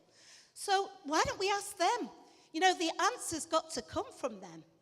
So this upsurge of violence that there is, we've got to find a way through it.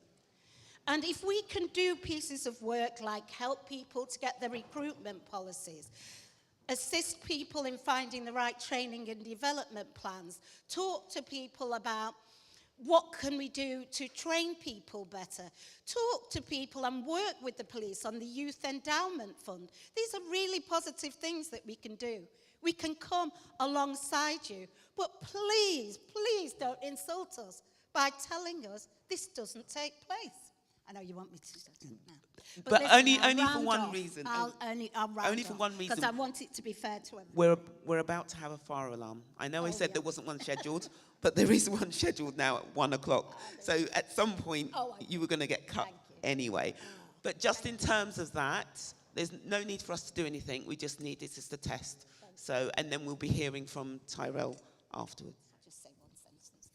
So thank you. Look, I could obviously talk at length, but I'm happy to talk to anybody afterwards and tell you more about what the experience is in Manchester. But I want to say we're endorsing APA. I think we're ahead of the curve in South Manchester. There was a meeting in Moss Side.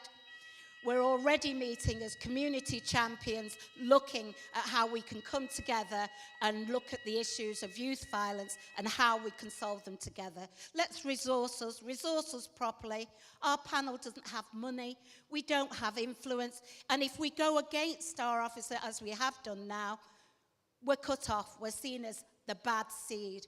So I suggest that if we're talking about democracy, we really talk about what that means. And that's that if people give messages you don't like the sound of, the idea isn't to shut them up. It's time to listen. Thank you.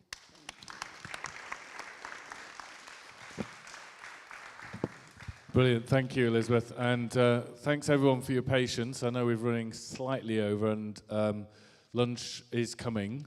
However, more importantly than lunch, we have our final distinguished speaker this morning.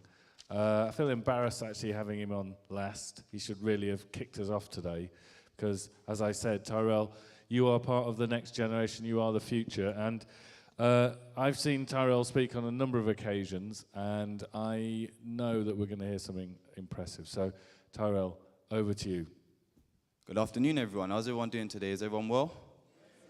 I'd like to, first of all, big up media for putting that AP in the background. I was actually going to say that the first thing I came up. I need that in the background for my pictures, photography. I love it. All right, cool. Well, welcome today, everyone. I don't know about everyone here, but I am actually here for a very, very positive reason today. I'm here in celebration of the soft launch of the APA. We are all very aware of the traumas that has been continually inflicted and imposed on us as young people, as just normal common citizens by the Met. And to be honest with you, I'm 7 years deep in this. I'm 18. I still get ID'd as if I'm 18 at the store, but I'm 23 years old now, which means I've now actually been in this field of work for 7 years, and I'm tired. Lee has spoken on how he's been involved in this work for 40 years. He must be tired. My ancestors have been doing this work for over 400 years. They must have been tired. And I'm here to tell you today that this work, this way of working, it cannot go on. So I'm going to start today with just a small dissertation. The installation of fear upon my next generation. The Met Police's wrongdoings and the continual injustices against our young people via Met operations such as Stop and Search is instilling unnecessary and irreversible trauma and fear into our upcoming generations.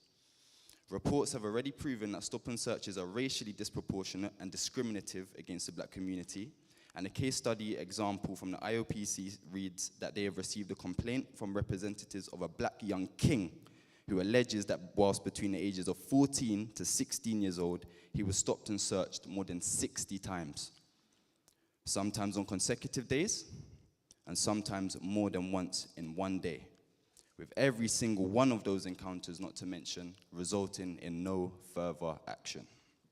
The case states, the trauma of being intrusively and relentlessly over-policed and discriminated against has had drastic impacts on the young king's well-being, his life, his perception of policing, and his perception of the justice system.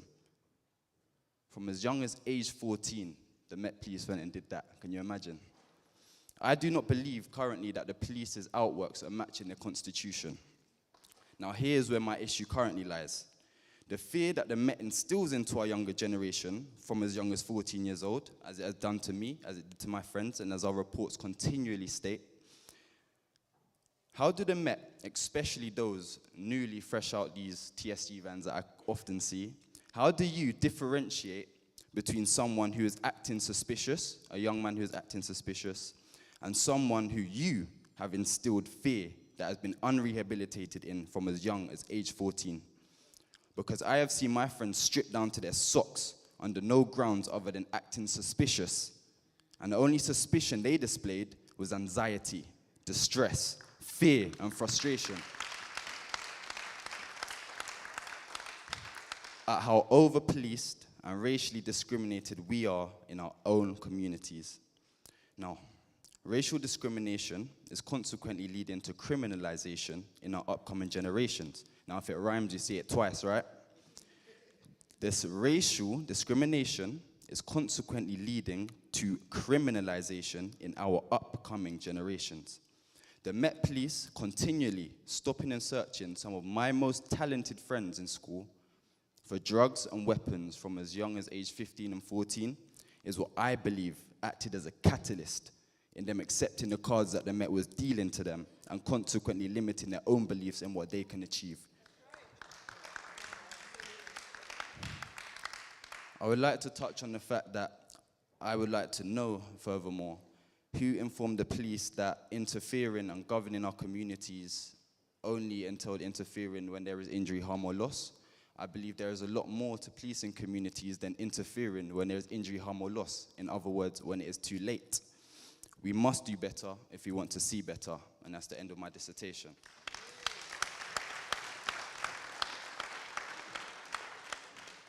I know I was yet to properly introduce myself. My name is Tyrell Davis Duglin. I also go by the name of the Prospect Panther. I'm a Panther from the 60s, reincarnated to now, I guess. I've been here a few times, man. But I'm a self-appointed I'm self-appointed ambassador for young people, ensuring that young people's voices are amplified in rooms like this where decision makers are actually key. I'm also, as mentioned, a co-chair of the Hope Collective, which is an incredible force which is going around the country to different areas and inviting young people and decision makers into similar rooms, same rooms like this, and talking about how we can level up our communities and make them look fairer from the perspective of young people so that we are actually entering the progressive futures that we are very deserving of. And finally, I also go about teaching refugees and young people, as the Prospect Panther, their rights for a stop and search. And what I actually have to say is that it really disheartens me that at the end of all of my training sessions, I actually have to say to all of the refugees and all the young people that I teach, that if an officer wants to stop and search you, unfortunately they can. They don't need grounds because they can make up their grounds, unfortunately.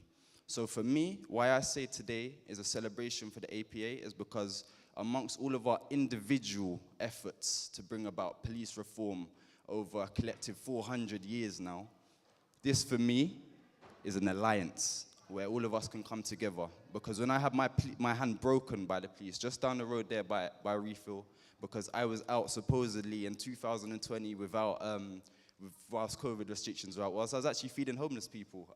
They actually said, yep, you're out without reason. They saw me, pointed at me, and I ran because this is the fear that's been instilled in me from as young as 14 years old. It's a reaction, fight or flight. And when they rugby tackled me to the floor and they broke my hand, I received no justice for that. They actually watched their body cam footage, saw that they was in wrong, and they actually waited 3 months plus for that body cam footage and all traffic cam footage in the surrounding area to be deleted, as if they had something to criminalize me against. They would, of course, use that, right? Okay, so these are the injustices that I'm facing, and I'm seeing young people who are talented and there's a shortfall of the talent being met with the things that they want to manifest in this life because our communities are being governed in a certain type of way. Now, for me, this is one way that we can come together collusively. This is one way where my hand was broken. This is a set of people that I could have come to potentially and said, this is my situation, I need help. And that for me is a start, and that to me is needed. But it's been a pleasure speaking with you so far today, and you'll hear from me later on, all right? Woo! Thank you so much, Tyrell. As expected, we knew he would be saying some very fine, wise words. And, you know, we're really looking forward at the APA to work with Tyrell and others in the Hope Collective across the country to make sure this genuinely is an alliance. And I think you've really pointed to that fact about this has got to be done in partnership. No one organisation is more important than the other. So we've come to the end of the morning session. I know you're probably feeling a little bit tired and a little bit weary, and I know that certain noses are twitching and you can smell the lunch. But before you do that, can we have a massive round of applause for our colleagues on the panel today. Hilary from Cardiff, Elizabeth from Manchester, Tyrell from UK-wide, but also local. And a big thanks to my co-chair, Janet Hills. Thank you, Janet. This afternoon promises to be equally riveting. Just after lunch, we're going to hear from Dr. Wanda Wiporska from Black Equity Organisation, going to do a short video. But the big name today will be, obviously, Baroness Casey's interview with Lee Jasper, which happened last Friday. Lee has promised that it's going to blow the lid, so once you've had some lunch, I think that's the thing that's going to wake you all up. So thanks again for your patience. Sorry we ran slightly over time, but you know how these things can get. It's really quite complex agenda. So before I close, I'm going to hand over to Serena, who's going to say a few words about how we're going to do lunch. Afternoon, everyone. So lunch is not quite ready yet, but however, anyone who registered via Eventbrite is entitled to a free lunch. So you will be served lunch. So you just go, we'll come and call you by table if you want to have lunch with us. If you are not registered, if you were not registered or you walked in this morning, then you will need to get your own lunch. So there's plenty out on the high street. But those who are entitled to lunch, so what will happen is we'll come in and collect you by your table, and then you will see my colleagues outside at reception, and then you will be served lunch. So that's how lunch will go. So we'll let you know as soon as everything has arrived, and then we'll get everybody fed and watered, and you can enjoy the rest of your afternoon. Okay? Thank you.